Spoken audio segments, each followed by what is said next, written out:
ஒரு சினிமாக்காரன் இறந்ததுக்கு போயிட்டு ஏன் அரசு மரியாதை கொடுக்குறாங்க அப்படின்னு கேட்குறாங்க. பாரதி ராஜா சாரை வெறும் சினிமாக்காரராக பார்க்க முடியாது. நம்ம தமிழ் சினிமாவை பொறுத்த வரைக்கும் பாரதி ராஜாக்கு முன் பாரதி ராஜாக்கு பின்னு பிரிக்கலாம். ஏன்னா அவர் அவ்வளோ பண்ணியிருக்காரு. பாரதி ராஜா சார் வரதுக்கு முன்னாடி அப்போல்லாம் பழைய படத்தில் நீங்கள் பார்த்துருப்பீங்க, வெறும் செட்டை போட்டு 4 செவத்துக்குள்ளே வச்சு முடிச்சிருவாங்க. பெருசாக அவுட்டோர் ஷூட்டிங்லாம் எதுவுமே இருக்காது. அப்படியும் போனாலுமே வெறும் சாங்ஸுக்கு மட்டும் போவாங்க. ரொம்ப ரேர் தான் அவுட்டோர் ஷூட்டிங்லாம். அப்புறம் வந்து கிராமம்னு ஒன்று காட்டுவாங்க. அந்த கிராமத்தில் பார்த்தீங்கன்னா ஹீரோ வந்து வேட்டியை மடித்து போட்டு சேத்துல இறங்கி ஏர் ஓட்டிகிட்டு இருப்பாரு. அவங்கள பொறுத்த வரைக்கும் அதுதான் கிராமம்.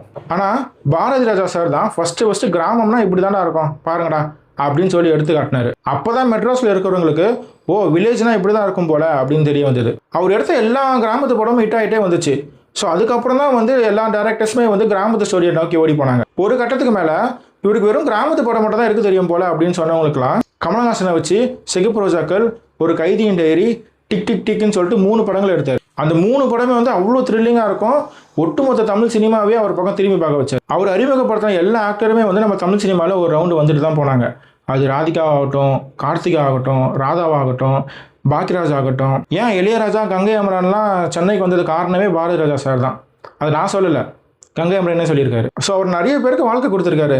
ஏன் பிரியாமணிலாம் வந்து அவர் தான் இன்ட்ரடியூஸ் பண்ணி வச்சது. இப்படியெல்லாம் சினிமா துறைக்கு அவர் பங்களிப்பை கொடுத்ததுனால தான் இந்த அரசு மரியாதை.